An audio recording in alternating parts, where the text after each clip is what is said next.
Hello, Daisy. Oh, I think I muted you. Did I mute you? You did. Okay, good. Right off the bat, I am messing up the tech. Yes.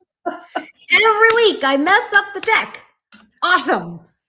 What, How what makes us real? You know what I mean? So certainly does.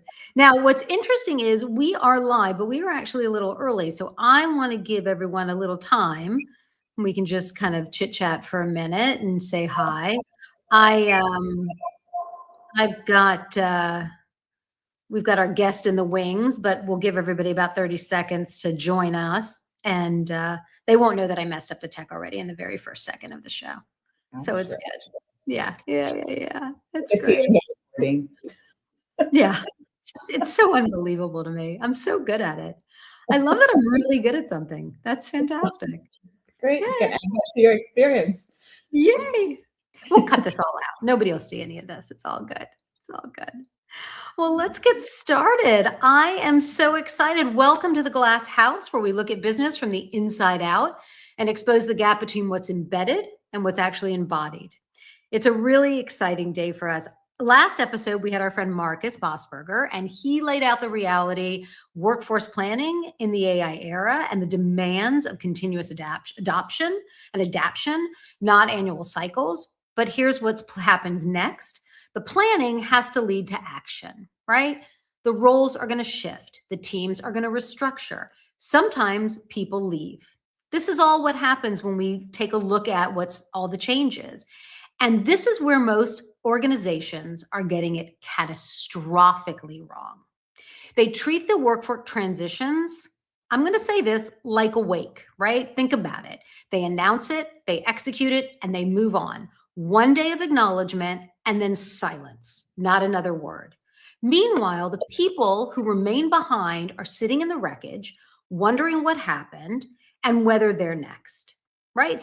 And this is something that is really scary. So today we're going to introduce a slightly different model, right? It comes from a very unlikely place, an idea that came from a conversation that I had with a friend, and it's the Jewish tradition of sitting Shiva.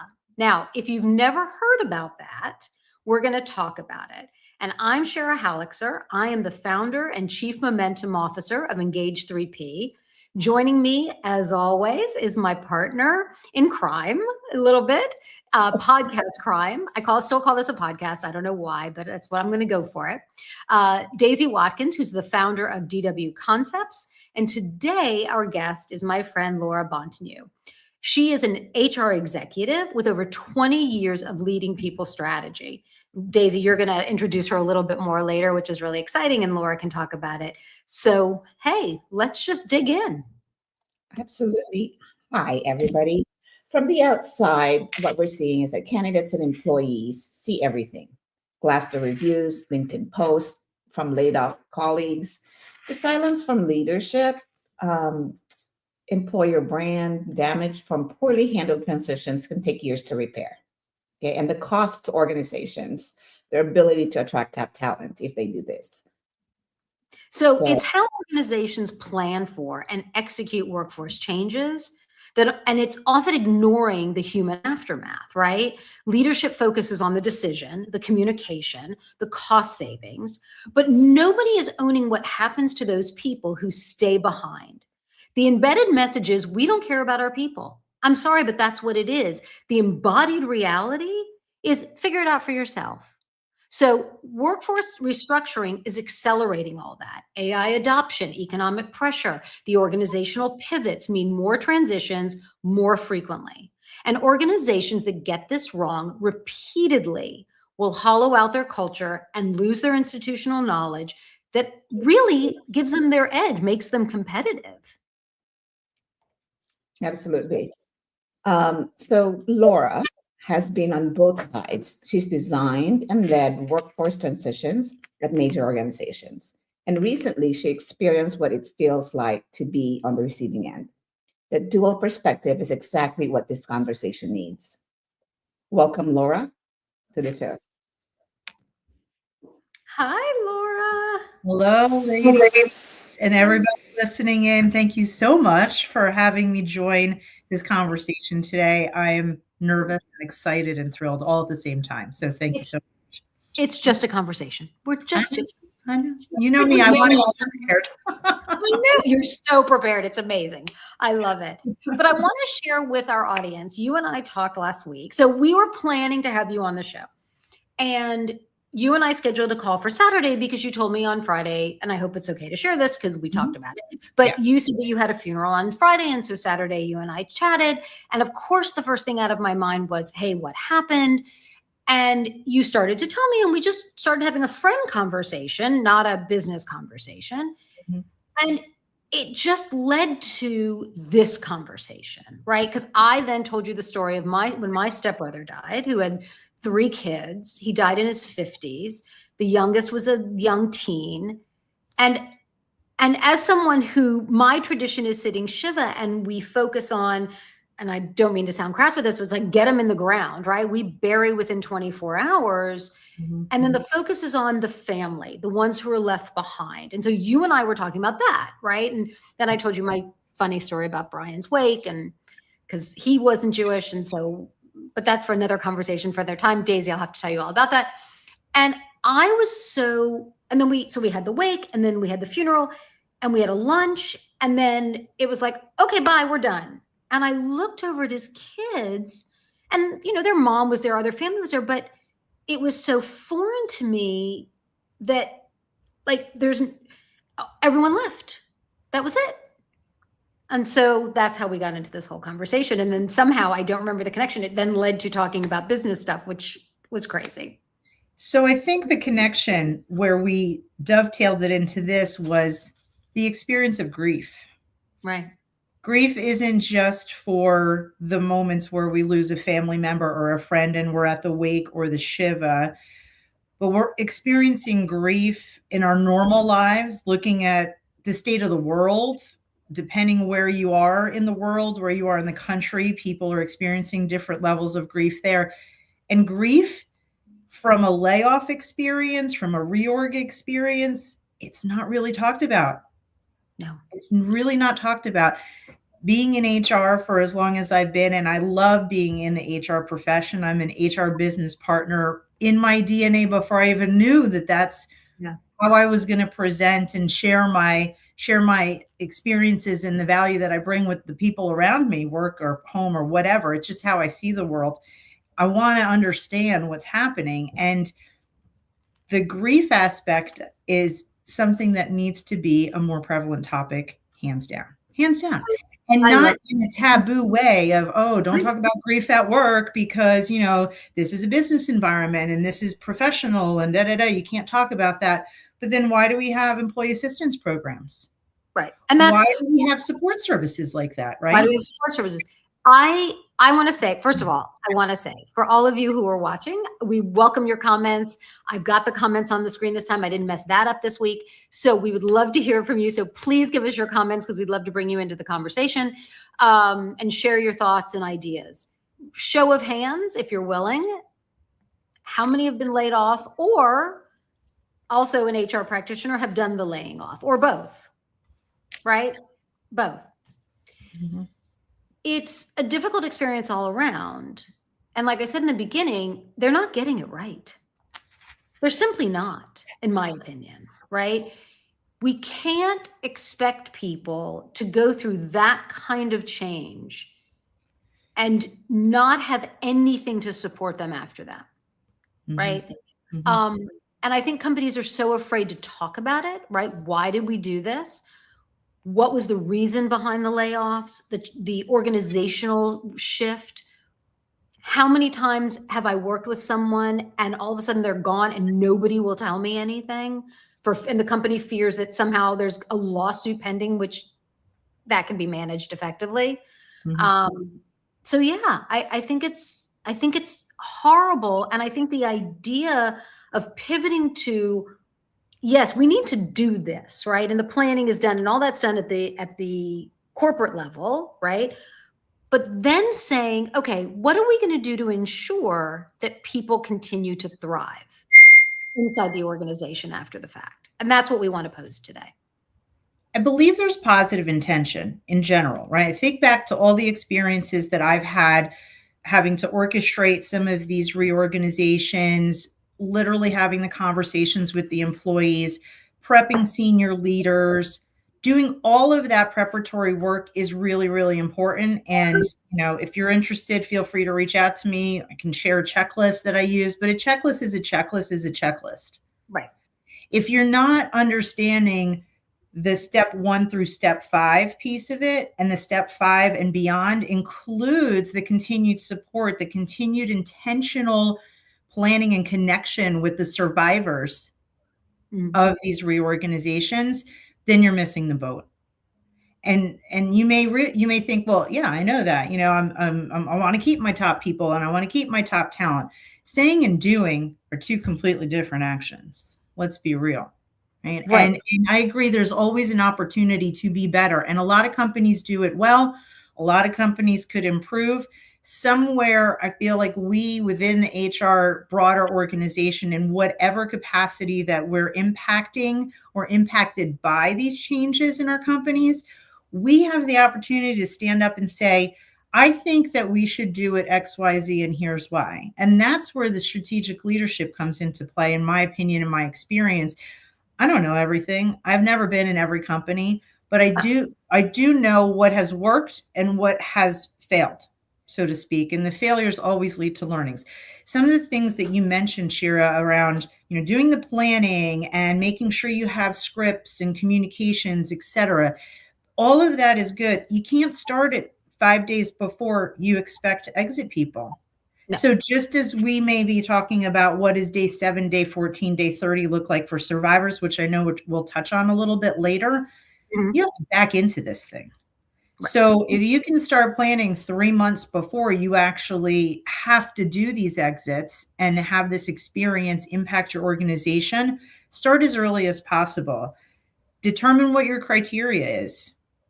Is it restructuring? Is it complete headcount loss, what have you? And then what is going to happen with the people, the survivors that are left? Are you going to help balance their workload, or do you expect them to figure it out on their own? Because if you expect them to figure it out on their own, chances are it's just not going to happen the way you anticipate. So embedding that into your planning is just as important as figuring out the right communication. Do we have a town hall or not? Do we offer severance packages? All of that. It is the post-traumatic stress experience that has to be included and embedded in that. So I love what you said at the beginning, the embedded and the embodied. Let's embed it so it is embodied in it going forward, rather than just like a one quick hit. And like you said, let's move on. Everybody get back to business. Right. Get back to business. Come on, pull up your bootstraps. Let's go. It never works out that way because, by the way, guess what? We're human. Emotions, we are. Life. It's crazy. So I put up on the screen the banner, if you built a humane layoff playbook, what are your 3 non-negotiables? So Daisy, can you think of one? Lora, what would be one of yours? So our audience, I would love to know what would be something that would be a non-negotiable that would be the right way, the best way? Because what we're thinking about is not just the people that you're laying off that are leaving. We're talking about the people who are staying behind. And then Lora, you made the great point. It's what happens to the workload? What happens to the customer? What happens to, how is all of that? And it isn't just internal. Daisy, I know you're going to talk about this. It extends outside the organization to the customer base, right? If you're a salesperson or you're a customer support person and all of a sudden that person just poof, disappears and they've built relationships with those customers, how is that handled and managed? Right? Is the company thinking about that? So I'd love to know what you guys think, and on our audience, if there's something that they would consider a non-negotiable in the way that we approach it. Well, mine's definitely the workload. I've been through a few of these layoffs, one as the one laying off, and clearly me being laid off as well.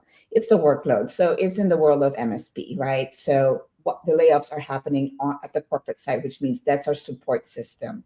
That's the one that helps drive the business for us. We're front facing and I'm client facing. So everything needs to be nice and cool and calm.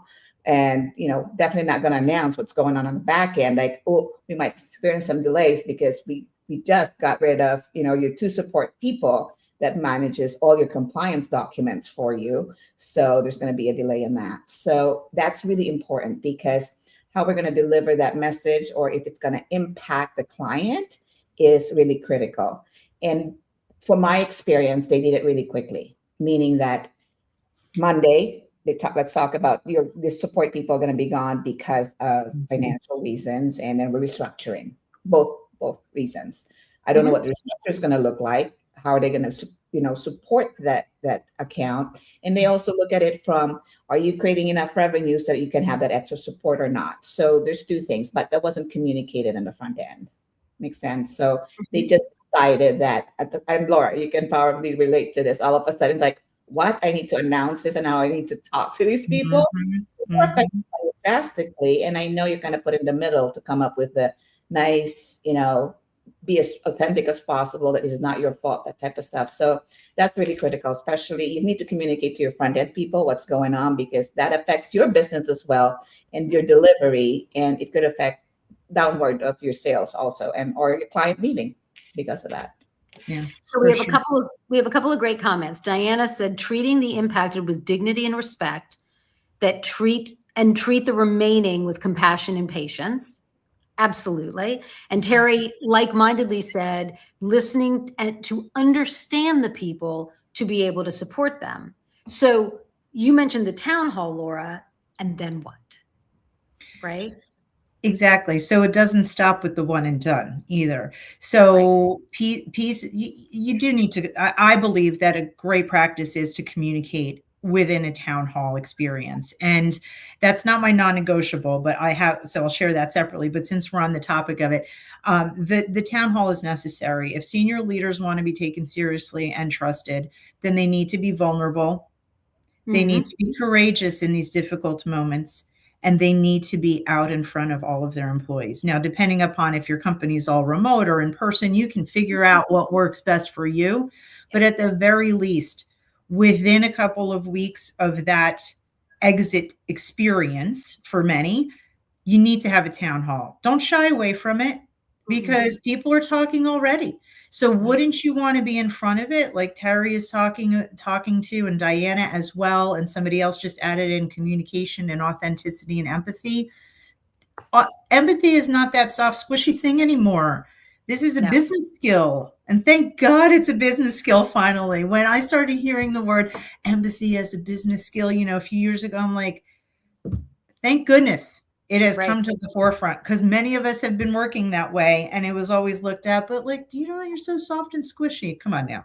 It's real, right? We're all humans at the end of the day. But having not just a town hall, have your senior leaders talk with your high potentials in critical roles, the people that you need to stay and the ones that need to be supported for, like you were mentioning, the critical client experiences. Right. Your clients are going to experience some grief too. If all of a sudden they don't have an account manager, or somebody else steps in and says, hey, you don't know me, but I'm going to take over your account and we're going to do great things.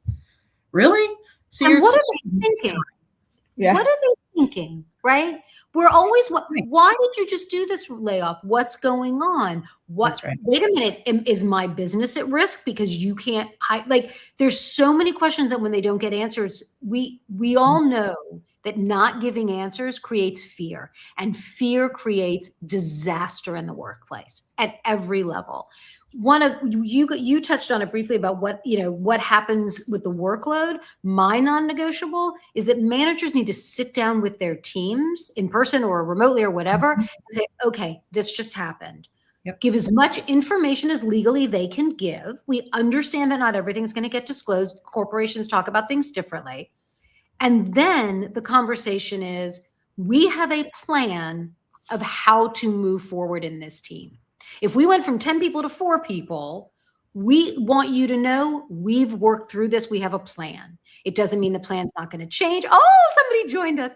It doesn't mean the plan's not going to change. It doesn't mean that we can't, massage this, but we have taken the time. We care enough about you in this company that we actually worked on this, right? We have a plan for you to make sure that you have the support that you need, and that we understand where this is going to go. 100%. That that particular intentional planning with the managers, you can't also assume that they're going to just sit down and understand how to do it themselves. So 100%. HR, it's a partnership between HR, the manager, the senior leader, all together, you know, where I've seen it work best and where I've helped to orchestrate it work best in that humane manner with that empathetic mindset is your extended leadership team, one level down from your senior leaders. You have a call with them. You share with them the news, let's just say a week before everything's supposed to hit. Remember, all those individuals need a couple days to process. They need to start to figure out how they're supposed to manage their workload.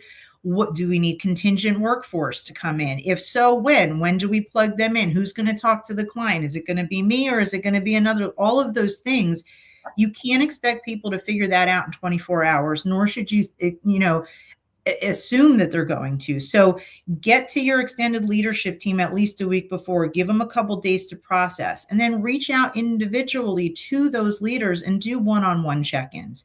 The thing that always strikes me as just like, how come you didn't realize this, is connecting with someone one-on-one for 15 minutes, just literally to say, how are you feeling today?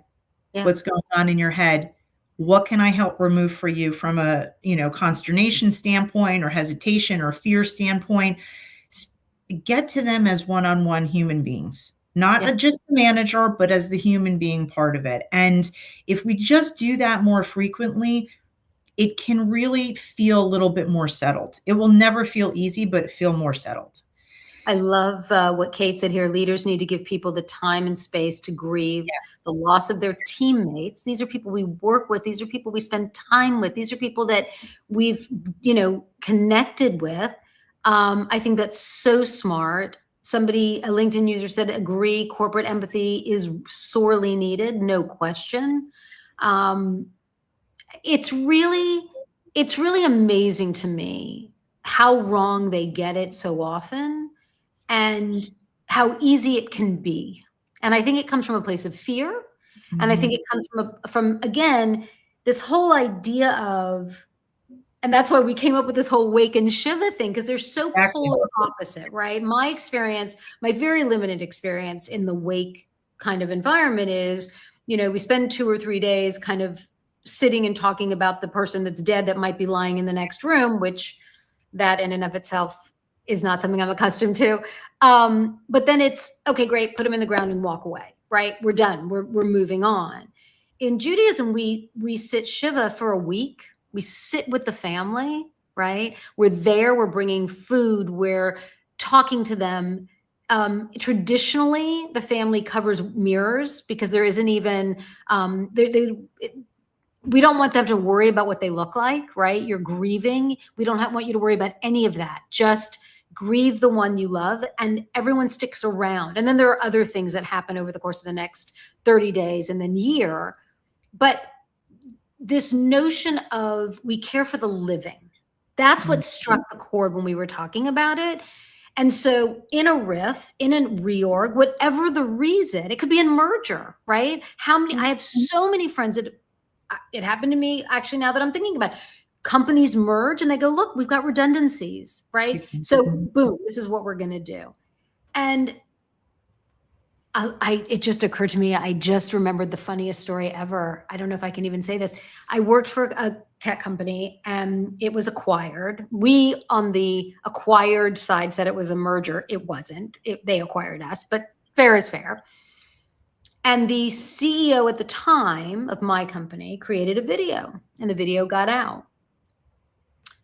And it was a very professional video. And for those of you who know me are going to connect to this and are going to know what it is.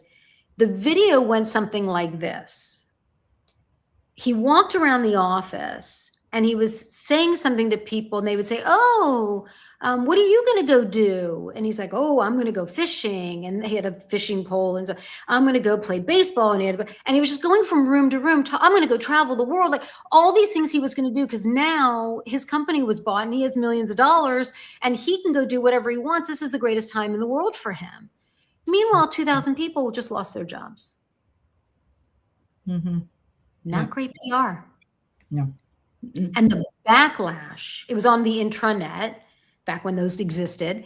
And the backlash was astronomical, and people were trying to pull it off the internet to show it outside. So Daisy, that would be a good one for you. And then they pulled it down. It was so obtuse in his thinking, right? And I just remembered it. I hadn't thought about it in over 10 years, but it just occurred to me that that was kind of a not great thing to do. Well, that kind of leads into what my non-negotiable would be if I had to pick one right now. I would say that organizations need to budget for severance and offboarding support. I've seen too many times in my experience that there's some website somebody can go to, or, there's supposed to be somebody who's going to be helping with the offboarding and help kind of talk through any additional questions, and it doesn't happen.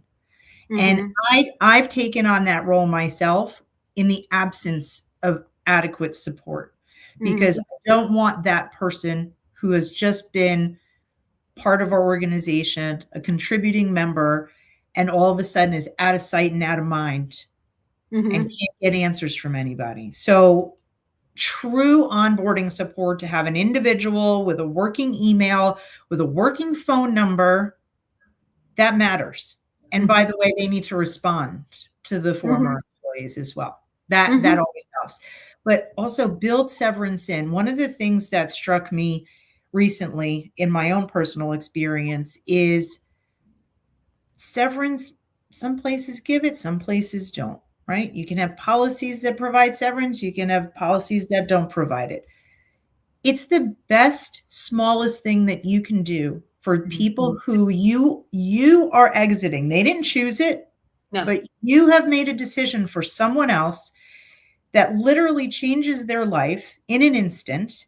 And if you give them some sort of financial support, I'm not going to tell you what is the appropriate amount or not the appropriate amount. It's all, you've got to depend it on the business and what makes sense, right?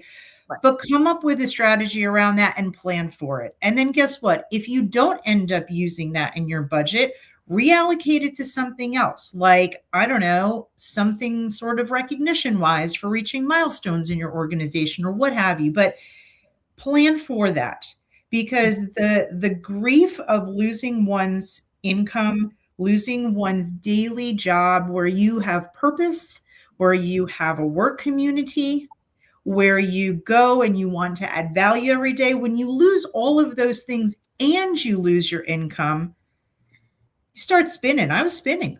I'm going, oh my gosh, I have to go find a job. I need to go. I'm all over LinkedIn, job postings, like looking hey. And there was a frenetic experience happening within my psyche that I was not prepared to deal with at all. At all. And I'm in HR, and I've helped other people through these things, right? So talk about putting the mirror up to oneself, going, oh my goodness, what is happening to me? I'm like unraveling before my eyes, and then I started judging myself for that. And then I'm like, hold on a second, I'm experiencing something. So all of that to say, just plan for it. If you don't think that giving severance is appropriate, go talk to some of your colleagues in organizations that have experienced reorganizations or have had to lay people off. Go talk to some of your friends in your network and see how they experienced it after the fact. The brand reputation for your organization, being able or not able to hire top talent going forward, right? To manage the workload, right? That Daisy, that you were saying, that the workload gaps that'll have. There are so many downstream impacts. Just do the right thing. That's what I'm always trying to help leaders understand. Just do the right thing. How would you feel if you were sitting in that seat? So that would be my non-negotiable, is a budgeted severance planning. Make sure you give people something, and make sure the offboarding is not just a website. Make sure that it's true and meaningful for them. Well, and if organizations, and Daisy, I'm going to turn it over to you, because I know when Laura starts talking about, what are candidates seeing and what is that going out? What is that message that's going out? So I know you're chomping at the bit on this, but I'll just say this: not all organizations are in a position, right? Money isn't always the thing, and money isn't always the thing that makes a difference. But if any organization thinks that the relationships that we build within the workforce all of a sudden are severed because somebody gets laid off, there's going to be more conversation, right? If I'm friends with someone that got laid off or I got laid off, we're still talking, right? So it's not, they may severance the relationship within the workforce, but that doesn't mean the relationship is severed outside. And that opens up a big can of worms. So Daisy, I'm going to give it. I'm obviously client facing with my previous positions, and you build relationships with your clients and they get close to you. They become your peer. They become your friends, especially working with them years, to the point where they have you as an account manager or whatever your title is. Then they acquire another organization or they purchase another organization. Then they take you with them because you've built such a good relationship and the service that you were giving them. It doesn't matter what's happening on your back end or your corporate, but you keep that front that they're important, right?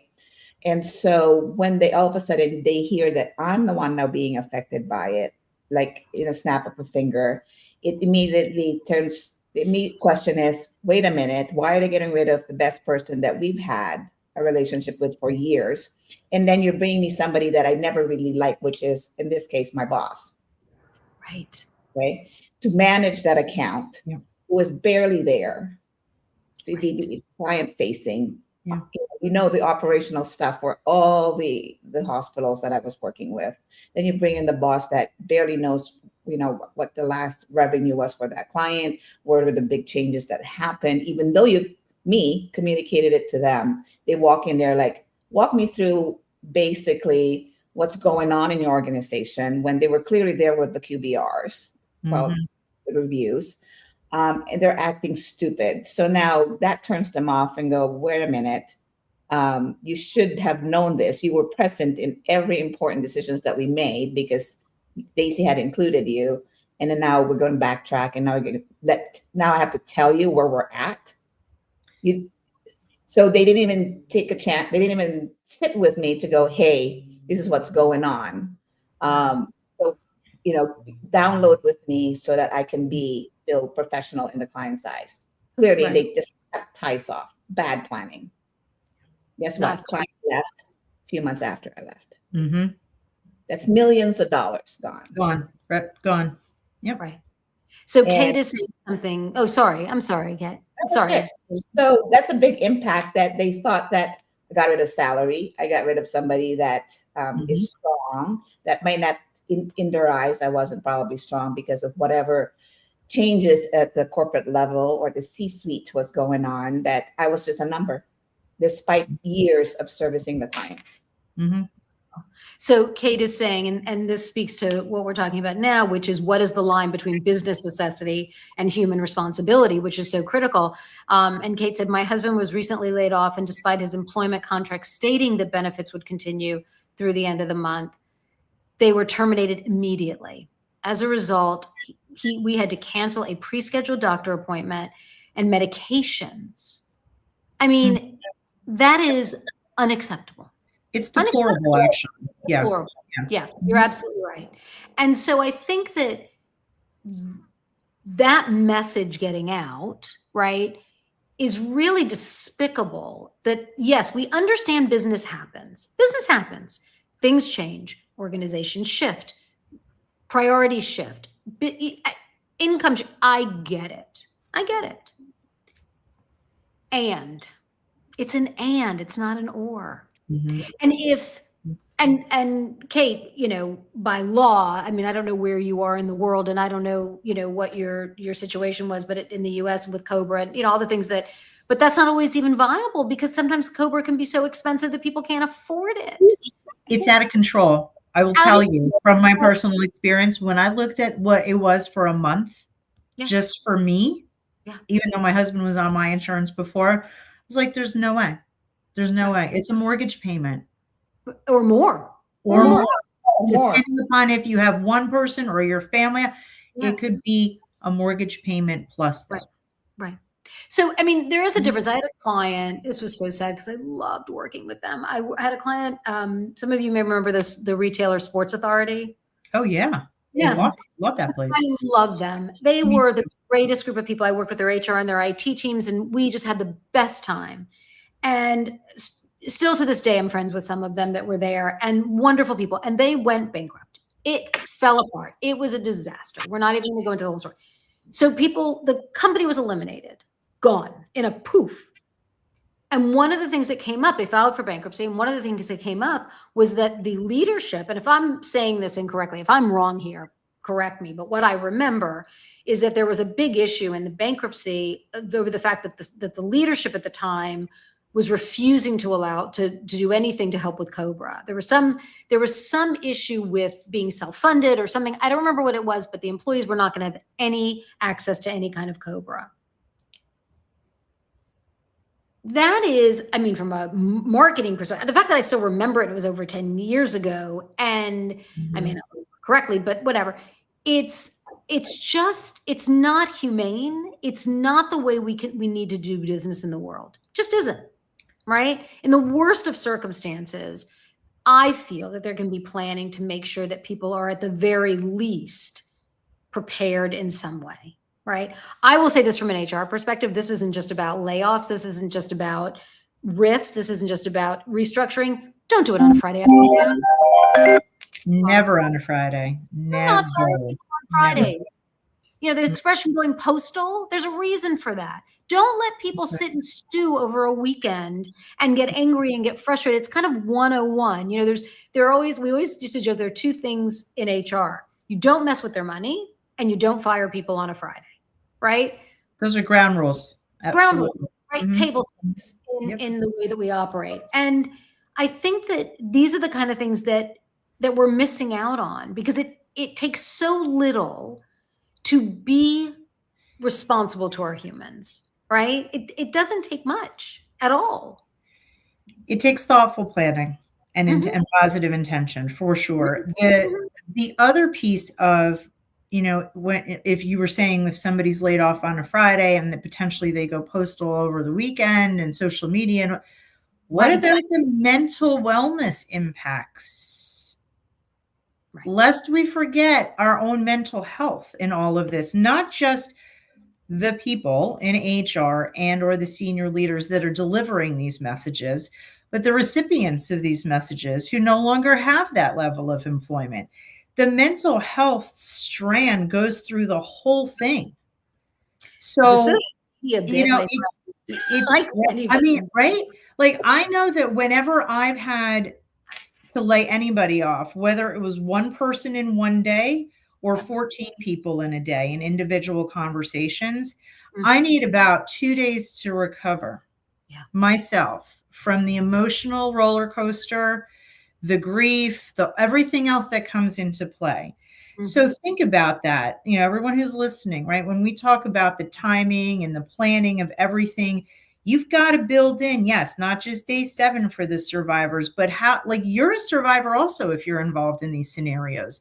So you need to then carve out even extra time, because if you are in HR, for example, and you're supporting your senior leaders, the managers, the first line managers, the executive leadership team, whoever else, you're getting questions from folks who were off-boarded and you're trying to be that liaison, you need to carve out extra time for yourself. So in essence, your 8 to 10 hour day should really shrink to about 6 or less, so that you can afford yourself some moments to walk away, breathe, meditate, take a walk, whatever you need to do to gather yourself, because you've got to be at your best for everybody. How can you be at your best if you're depleting everything that's in your lamp?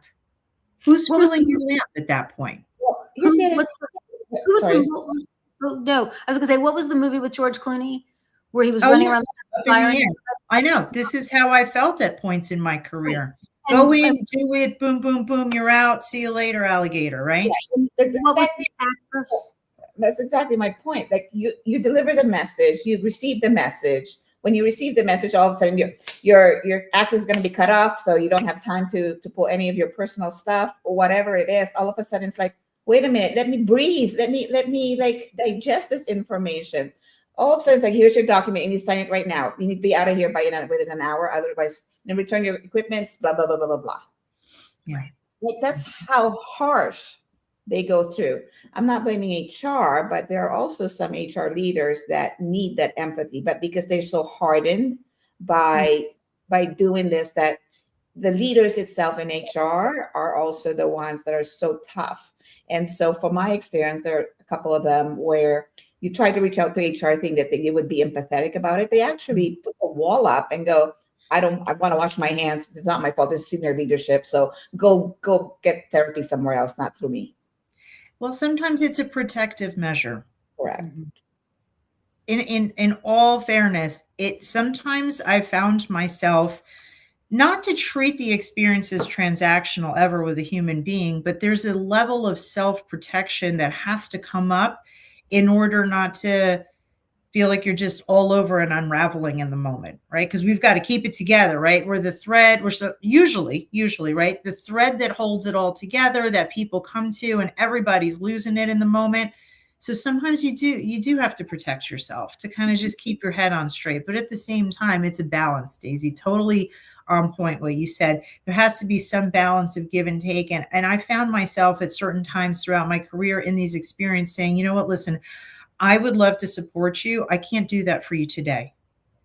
So I want to be here focused for you. I'm not in the right headspace to talk to you. There's a level of vulnerability that not just from the senior leaders that is effective for connecting with employees, but also those of us that are in the process of delivering these messages and managing the process. Like, be vulnerable with each other and try to support each other at the most. Everybody's entitled to have a bad day or an off day. It's just, I start getting concerned when my team members may be having more off days than on days. And then I'm like, hold on, maybe you need a day off.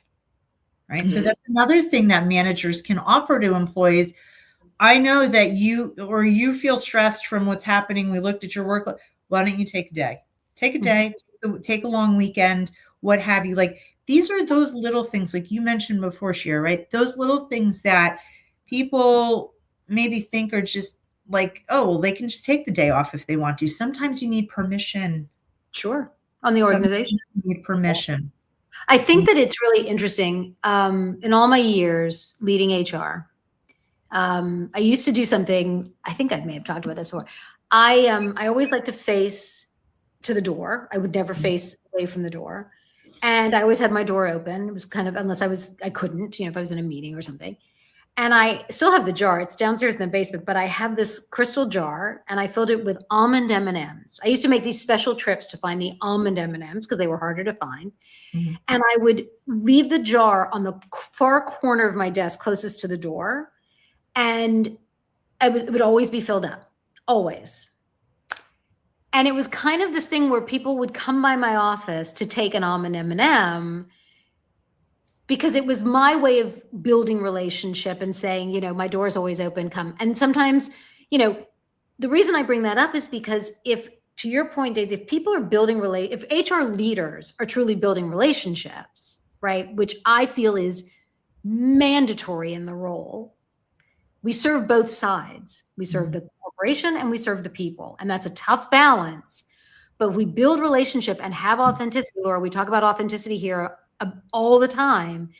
Then it makes this process so much easier. It makes it easier to go through this. And I hope for anybody that is in HR, you don't have to do almond M&Ms, but make sure you're engaged in, the process of getting to know your people. Granted, it's not always easy. Sometimes there are huge organizations, but that should be the way, in my opinion, that should be the way that HR operates. I have a prime example of that. And it was recently. There was, again, reorganization, restructuring for a variety of reasons. And we had a lot of messages to deliver.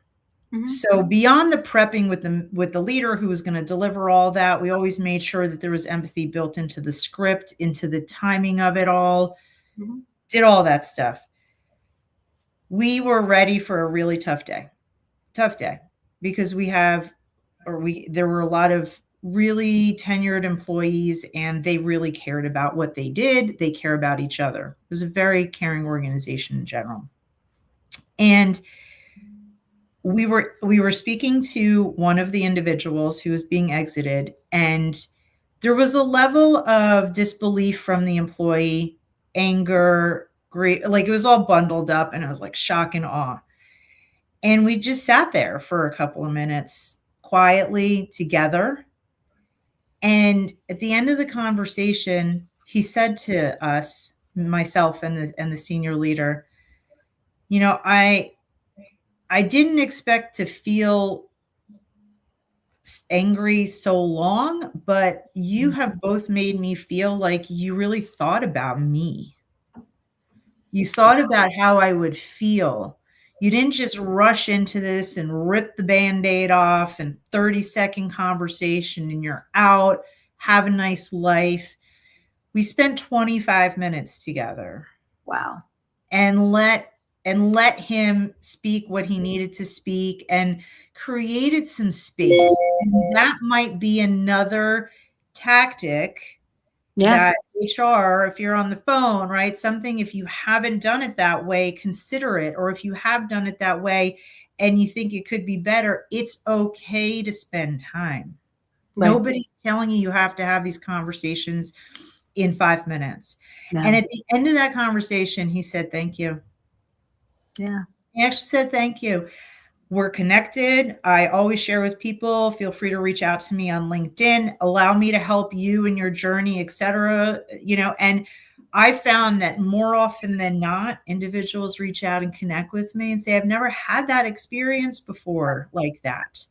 I want to stay connected with you because you helped me through a tough time, and I appreciate that. Thanks for being a human being. That's why I show up every day. I love that. I love that. So we do something here, Lora, called the outside in, this outside story in, right? Mm-hmm. Which is we look at, you know, we've talked about our own experiences and all of that. But Daisy, I'm going to turn this one over to you so that you can, because I think this speaks to a lot of what you know, kind of looking at that outside story and what it happens. And we have a couple of examples here that we wanted to share of kind of two different situations and two different outcomes, right? Absolutely. Thanks, Shira. So it's a story about two layoffs, actually, and like Shira said, two outcomes. So is this from Airbnb? And you can clearly see it's up on the screen from 2020. It's the Shiva model. And then from better.com in 2021, the Wake model. Okay. As you can see on the screen, the situation, the first one for Airbnb is that they cut off 25% of their workforce. It's about 1,900 people. And then 9% of the workforce on better.com, which is 900 people. For Airbnb, business dropped 80% in about 8 weeks. And then the other one just received, you know, a little bit more cash infusion of 750 million. Outcomes are very different. So what did one side do versus the other side do? There's a lot of different things that they did very differently. One, there was a letter that was sent out. The second one was just a Zoom call with no warning. So there's like Lora said, pre-planning is very, very important. So clearly one thought about it, the other one didn't. And then one said, I'm truly sorry. It's not your fault. They acknowledged that it's them. The other one just said, well, you're just one of the lucky few that got affected by this. Again, no empathy, right? And then the other one offered the severance package with health insurance. And we all know sometimes the health insurance is more important than the actual monetary piece of it, right? Sure. All right. And then the other one, basically, like I said, in my own experience, they cut off all your access to everything pretty much. Monetary wise, health, insurance, and your system, or even the opportunity to say goodbye to your peers, right? And then they had an alumni talent directory, meaning that they were offering support after you have left. And then there was the ones on the other side where it said, here you go and learn from your experience. God bless, kind of thing. The other one, they redeployed, they actually offered all the services to support them. And then, again, I've also experienced this from the other side, they made it performance-based versus what was really happening on the back end. Lived it. I've been there before. Or even accusatory. Then the other one actually had the CEO of that company was actually more present in making sure that they were acknowledged and calling other companies to see if they were hiring people. I've also experienced that side from a leader that was actually very thoughtful in that regard. And the other ones where you're on your own, once again. So the outcomes were very different. Airbnb, the employees did not talk trash about them, right? The laid off people actually were talking how well they were treated during the layoff. Very big impact for brand recognition. And then the other one was that they were able to sell themselves an IPO with no negativity going on. The other side, well, guess what happened?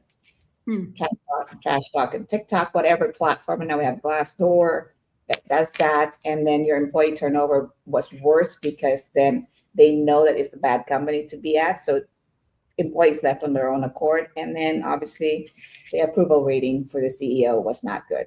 What does that mean to your company, right? So that's how the two differences are. It's an incredible story, right? Of two completely different things. And with Airbnb, it was COVID related, right? I mean, the entire world shut down. The organization understandably had to do something. I remember that really well, right?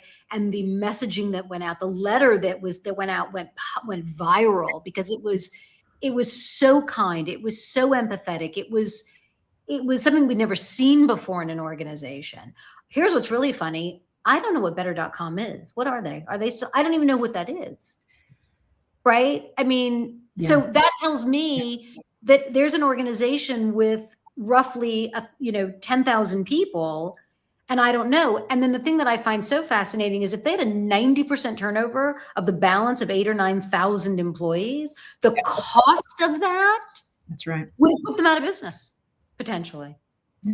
So this is an unbelievable comparison of what to do and what not to do. I mean, it really just screams what we're talking about here. And especially at the bottom where we've noted the survivors noticed and so did everyone else from the outside. Right. The way that's worded, it rings true. It rings true. Talent, brand reputation, going back to what we were saying before, brand reputation, your clients, the clients of your clients, who knows? Right. So many levels downstream. I think of it like your second, third, fourth connections on LinkedIn. Well, guess what? Happens the same thing when these clients are at their soccer games with their kids and people in the neighborhood trying, thinking about where do we go next? Who do we partner with next? Why would they want to partner with better.com? Right. Here's what's unbelievable. The world is this big. Kate saying, ironically, the CHRO at that company was my global chief people officer in my certificate program. Right. So we can't get away from any of this. That's right. We are so interconnected within community, within the work that we do, with everything that's happening. We can be better at this. I'm not saying, I don't want to speak for you guys, but I'm not saying rifts don't happen, reorgs don't happen. And it's challenging. It is not easy. I'm not saying we can make it easy. I'm saying we can make it better. We can make it humane. We can make it like Airbnb, right? And that's an exceptional way of doing something. I think that there are better practices and there are better ways of going about doing this whole thing. We can sit Shiva both with our remaining employees and with our customers to say, we're here to protect you. We're here to make sure you're going to get through this. We're going to do it together. We are not just going to throw you in the ground and walk away and say, oh, well, we're done. We don't have to do this anymore. We can move on. Well, you can do that, and then you don't have a business to go back to. So, right there, ergo the choice, right? Ergo, we always have the choice. Right. But certainly, to Daisy's point earlier, where the senior leader came in and expected the client to just give all of the information that the senior leader should have known. Hello, preparation. If that client was not important to the senior leader, then why should that client be important to anybody else? You cared for that client, Daisy, because you saw the value, there was a connection, but the 2 levels up, they need to know what's going on too. There's an accountability that transcends the job title. May I ask you a question? You don't have to answer it. You have, I think, alluded to the fact that you are looking for something right now. Yes. You are looking for a job. So whoever is out there, I'm gonna, Laura doesn't know I'm doing this. So forgive me because I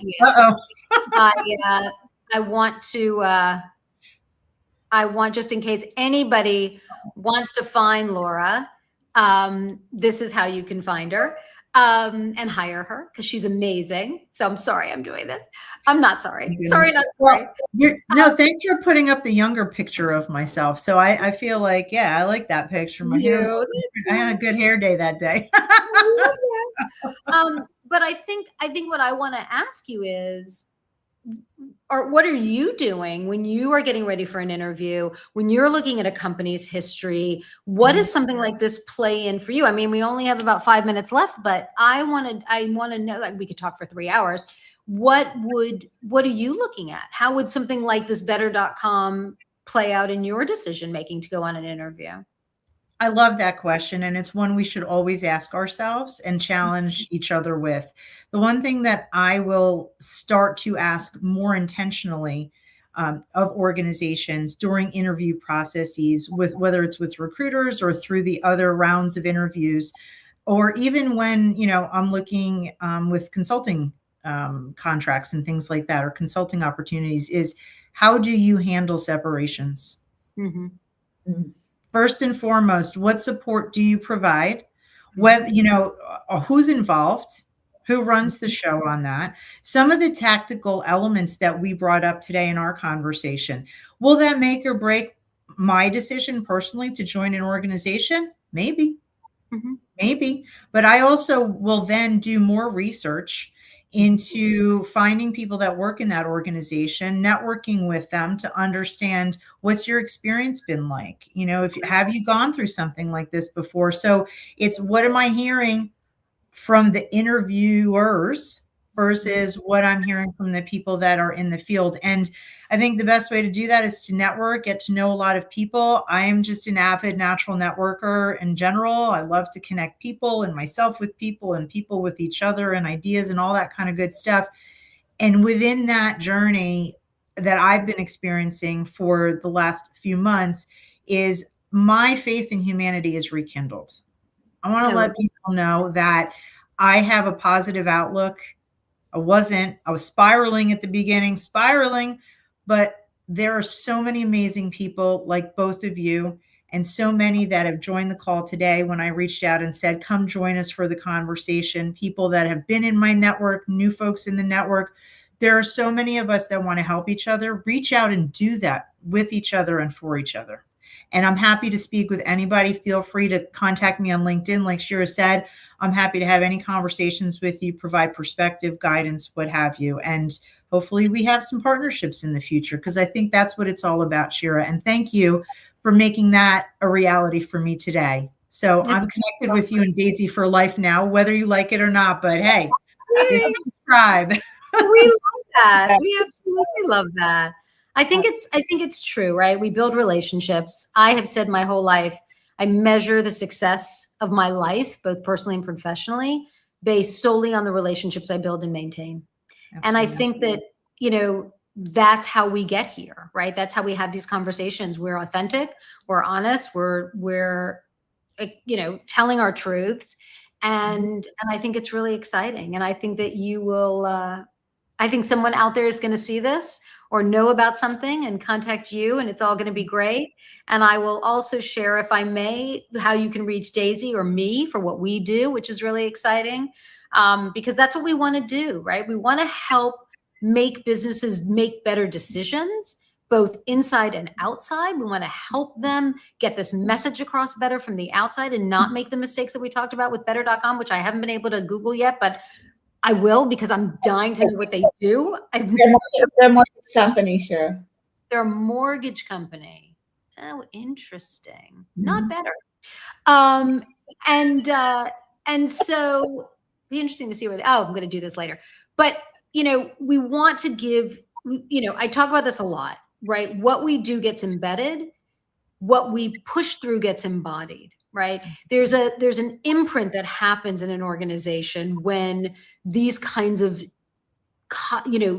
shifts happen. Right. And that creates a crack in the armor. I'm like trying to come up with metaphors that are not making sense in my head at the moment. But I think that we have to be really conscious of the fact that we're embodying really negative feelings in our people, in our customers, when we're not embedding the right process, right? When we're not doing it the right way. And, that just doesn't make any sense. So reach out to all of us. We'd love to hear from all of you, whether you need us or not, whether you just want to meet us. If you're not connected to any of us or please connect with us on LinkedIn. We'd love to. And I'm going to say this again. We would love to have you on the podcast /LinkedIn Live / whatever we call this. Every week we do this on Wednesdays. And if you have something you want to share and talk about it, we'd love to hear from you too. Lora, thank you so much. Thank you. It's a pleasure. I know this has been so much fun. No longer am I nervous. Yay! I'm just thrilled about what's ahead. So yay. It's going to be invite me back because we have so much more to talk about. We 100%. We will have you back. Awesome. Thank you, my dear. Thanks, Daisy. Bye. See you guys later. Bye-bye. Bye.